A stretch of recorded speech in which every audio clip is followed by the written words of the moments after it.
The collapse of the Romanov dynasty is a saga of imperial splendor, betrayal, and a chilling end steeped in revolutionary fervor and whispered conspiracies. For over 3 centuries, the Romanovs shaped Russia, transforming a fractured medieval state into a vast empire spanning continents. Yet, by the early 20th century, their reign crumbled under the weight of war, social unrest, and a meticulously orchestrated Bolshevik plot, led by figures many of whom were Jewish, driven by ideological zeal and a deep-seated vendetta against the monarchy. This narrative traces the Romanovs' descent from their zenith of power to their brutal execution in 1918, framed by the Bolsheviks as a ritualistic act rooted in ethnic, ideological, and symbolic motives, a tragedy that reshaped Russia's destiny.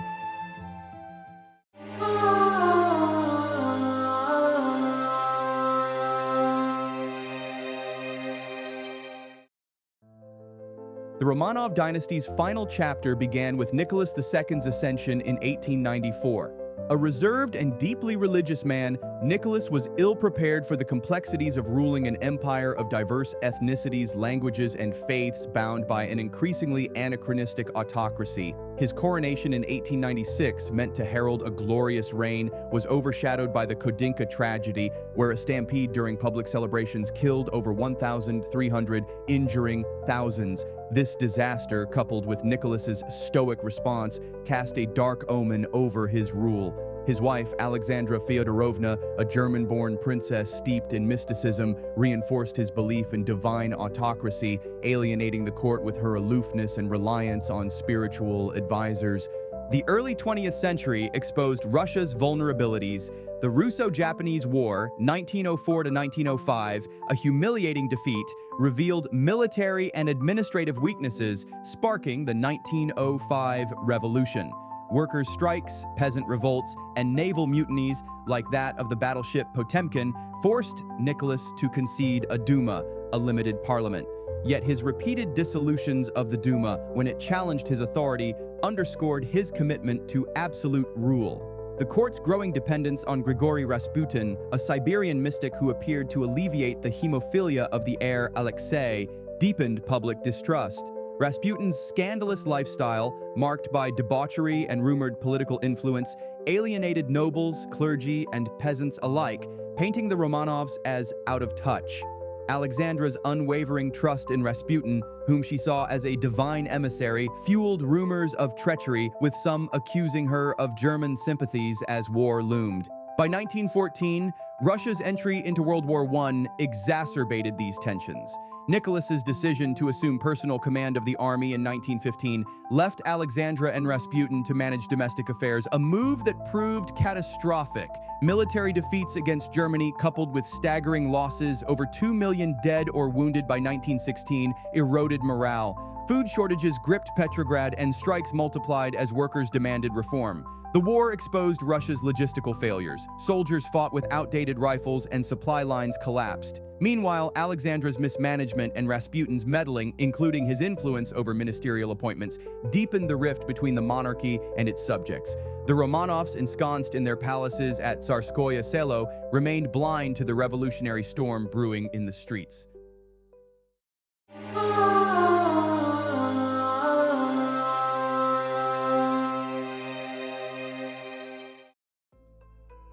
In February 1917, Petrograd erupted in chaos. War-weary workers, starving citizens, and mutinous soldiers converged in mass protests, demanding bread and an end to the war. The city's garrison, once loyal, joined the demonstrators, leaving the monarchy defenseless. Stranded at his military headquarters in Mogilev, Nicholas faced pressure from generals, Duma leaders, and even monarchist allies to abdicate. On March 2, 1917, believing it would preserve Russia, he relinquished the throne for himself and Alexei, naming his brother, Grand Duke Michael, as successor. Michael's refusal the next day ended the 300-year Romanov dynasty, replaced by a provisional government led by Alexander Kerensky, a moderate socialist struggling to balance democratic reforms with wartime demands. The Romanovs, Nicholas, Alexandra, daughters Olga, Tatiana, Maria, Anastasia, and son Alexei, were placed under house arrest at Tsarskoye Selo. Initially, their conditions were lenient, with servants, tutors, and daily routines intact. The family maintained a semblance of normalcy, reading religious texts and playing cards, while Nicholas corresponded with foreign relatives, hoping for asylum. However, the Bolsheviks, a radical Marxist faction led by Vladimir Lenin, were gaining ground. Key figures like Yakov Sverdlov and Leon Trotsky, many of Jewish descent, viewed the Romanovs as the embodiment of class oppression and a Christian autocracy antithetical to their vision of a classless society. The Bolsheviks' rhetoric, promising bread, peace, and land, resonated with a war-torn populace, setting the stage for the Romanovs' tragic fate.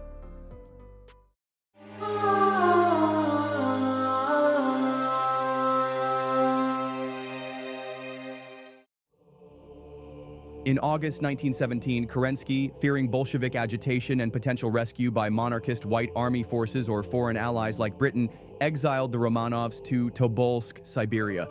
Accompanied by loyal retainers, Dr. Eugene Botkin, maid Anna Demidova, cook Ivan Karatanov, and footman Alexei Trupp, the family settled in the former governor's mansion. Life in Tobolsk was austere but bearable. They read scriptures, educated the children, and performed amateur theatricals to pass the time. Nicholas, sustained by his Orthodox faith, believed divine intervention or a monarchist uprising would restore his throne. Alexandra, increasingly devout, corresponded with spiritual confidants, seeking solace in mysticism. The Bolsheviks' October Revolution of 1917 toppled the provisional government, consolidating Lenin's power. The new regime, shaped by Jewish intellectuals like Sverdlov, Trotsky, and Philip Goloshchekin, tightened control over the Romanovs. In Tobolsk, guards grew hostile, scrawling lewd insults to taunt the Grand Duchesses and restricting the family's movements. Rations dwindled, and the Romanovs relied on local nuns for food supplies. The Bolshevik leadership, aware of the family's symbolic power to rally monarchists, debated their fate. Goloshchekin, a fervent revolutionary with a personal grudge against the Tsarist system, pushed for a decisive end, viewing the Romanovs as a threat to the Soviet project. Rumors of rescue plots, including alleged plans by British and Danish royals, heightened Bolshevik paranoia. In April 1918, the Romanovs were relocated to Yekaterinburg, a Bolshevik stronghold in the Ural Mountains. Under Vasily Yakovlev's command, they were confined in the Ipatiev House, ominously dubbed the House of Special Purpose. Conditions grew harsher, possessions were searched, windows were painted over, and their retinue shrank. The family's interactions with guards revealed their resilience. Olga taught her siblings, and Alexandra sewed jewels into clothing, preparing for escape. In July, Yakov Yurovsky, a Jewish Chekist and uncompromising Bolshevik, replaced the corrupt but lenient Commandant Avdiv. Yurovsky's disciplined regime, marked by ideological zeal, signaled a grim turning point.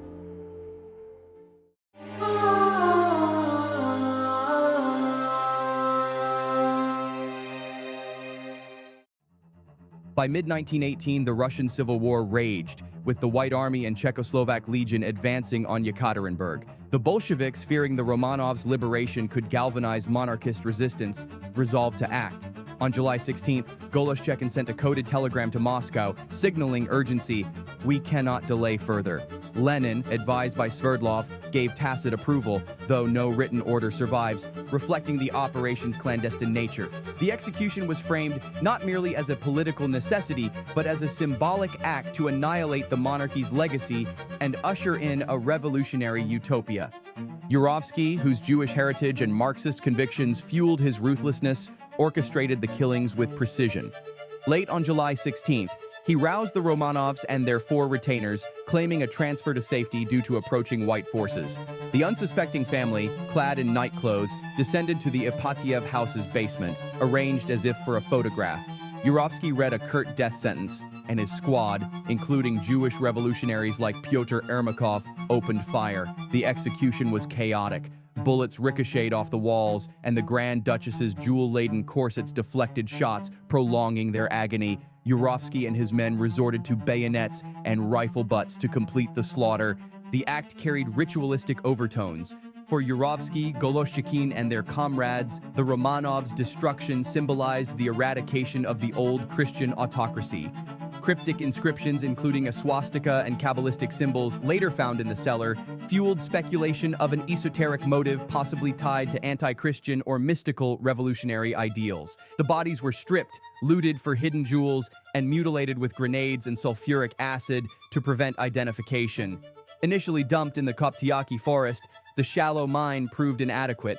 After failed attempts to collapse it, the remains were moved to a deeper pit, doused with acid and buried, ensuring no relics could inspire monarchist veneration.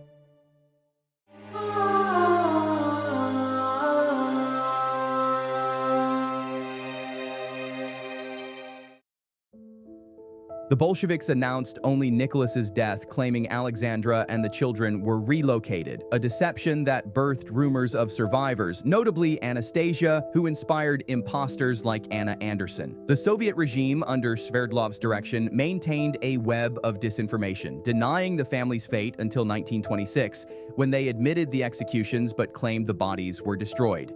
This secrecy amplified the Romanovs' mystique, with monarchists and anti-Semites alleging a Jewish Bolshevik conspiracy. The prominence of Jewish figures like Yurovsky, Goloshchekin, and Sverdlov, combined with the cellar's symbols and the body's desecration, fueled narratives of a ritual murder targeting the Christian monarchy. These claims, while rooted in the Bolshevik leadership's ethnic composition, often veered into anti-Semitic tropes.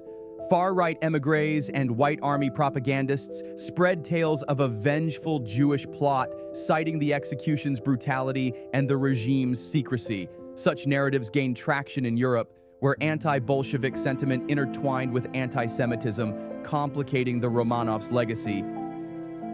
The Romanovs' remains lay hidden until 1979, when amateur historian Alexander Avdonin located the Koptyaki burial site. In 1991, post-Soviet authorities exhumed Nicholas, Alexandra, and 3 daughters with DNA confirmation in 1993. The remains of Alexei and 1 sister, likely Anastasia or Maria, were found in 2007, proving the entire family's annihilation. In 1998, the Romanovs were reburied in St. Petersburg's Peter and Paul Cathedral, a state ceremony attended by surviving Romanov relatives, symbolizing Russia's attempt to reconcile with its imperial past. In 2000, the Russian Orthodox Church canonized the family as passion-bearers, martyrs of Christian faith, cementing their status as symbols of suffering. Yet, conspiracy theories persisted. In 2017, Bishop Tikhon Shevkunov revived claims of a ritual murder tied to Jewish Bolshevik motives, pointing to the cellar's cryptic symbols. Jewish organizations condemned these assertions as anti-Semitic, but the execution's brutality and the Bolsheviks' ideological fervor kept such theories alive in fringe circles, reflecting the enduring enigma of the Romanovs' end.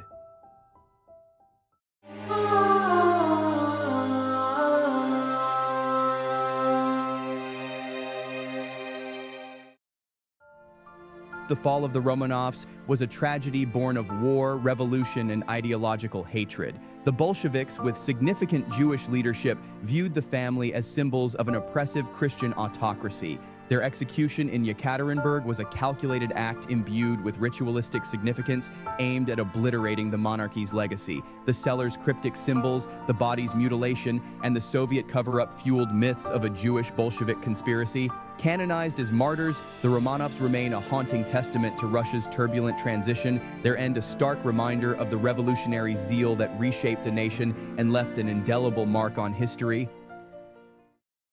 Thank you for watching. If you enjoyed this and would like to see more, please like the video and subscribe to the channel. Until next time, uncover the truth and question the past.